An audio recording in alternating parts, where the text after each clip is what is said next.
none of this surprises me at all because we see it the whole time.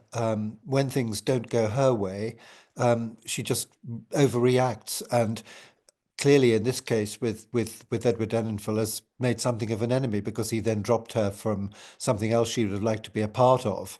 And it seems to happen the whole time, really, which is, people do act in character, and she's very demanding. She's difficult to work with. She has her ideas of what she wants to do, and she doesn't seem to want to listen to anybody else. And that's when you get into a trouble.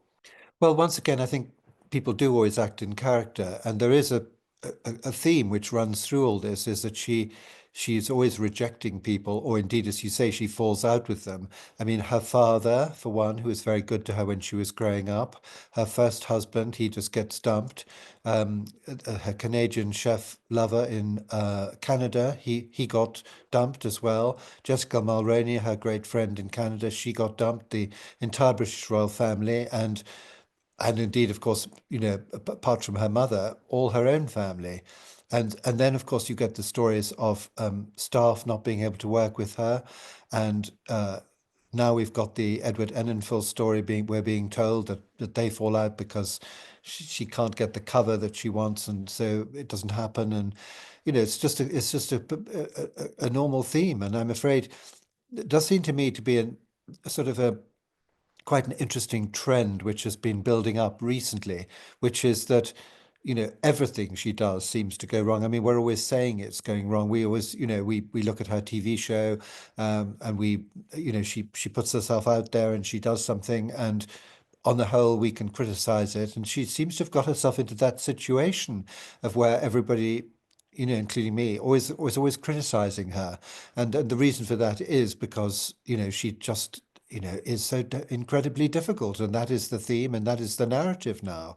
And I suspect that that will go on and probably get worse. I think she's trying to control it, and I don't think she's doing a very good job because the trouble is that, winding the clock right back, once they left the royal family, basically they went out into a strange and alien world in which they have to make their own way. And we've talked in the past about the many changes of direction that have taken place during the last few years, but particularly in the last months, whereby everything seems to be, there's a new project and then it changes, and that doesn't work, so she tries something else. So she's always reinventing herself, which of course is what you have to do if you want to be a celebrity and you want to keep yourself in front of the media. So the Love Meghan program, I mean, it didn't appeal to me because it seemed to be much more about her than about the recipes, and we weren't even told at the end what the recipes were, how to follow them. I mean, take that Mother's Day picture the other day. Most times when you people that I look at on on the internet, I mean, on Mother's Day, they were all celebrating their own mothers and they were praising their own mothers. What was she doing? Praising herself as a mother. So it's always focused on her.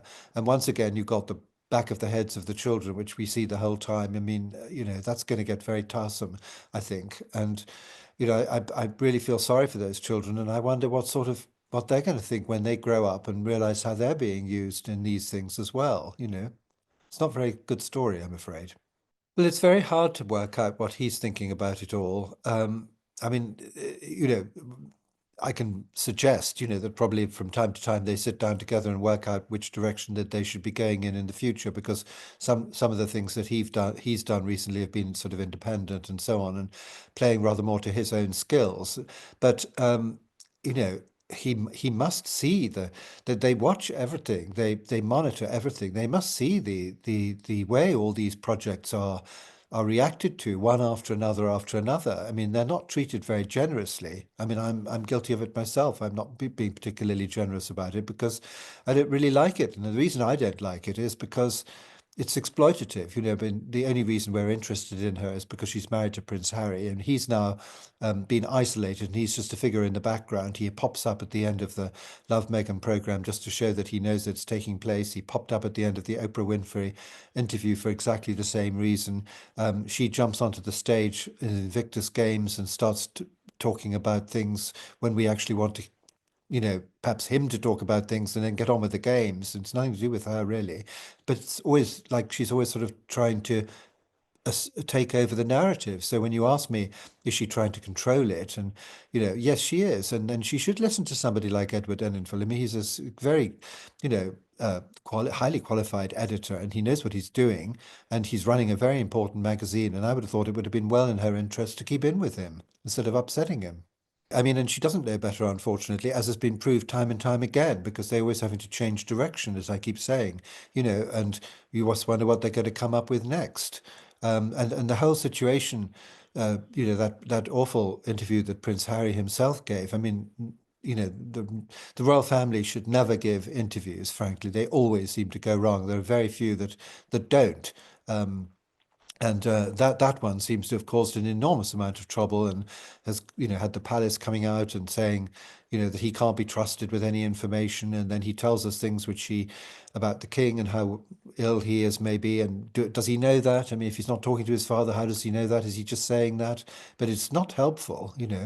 It's all counterproductive, and I'm sure he would like to reconcile with his family, but he's not going about it in the right way.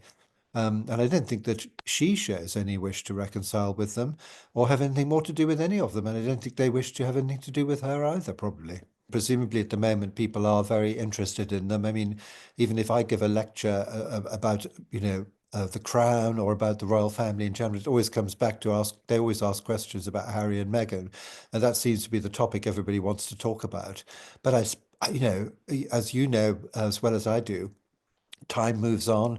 Some new celebrity comes along, somebody else that they're interested in, and it's not going to get any easier for them, especially since there doesn't seem to be any real substance behind any of this. I mean, uh, where the working royal family have the advantage is that they are not working for themselves, and they're doing sometimes not particularly romantic or exciting things, but they're working for the general cause, and they've got a huge system behind them, and it's a sort of a hugely ongoing project which should go on so basically forever. And these two are doing something totally different, and it was always a danger when they went out on their own.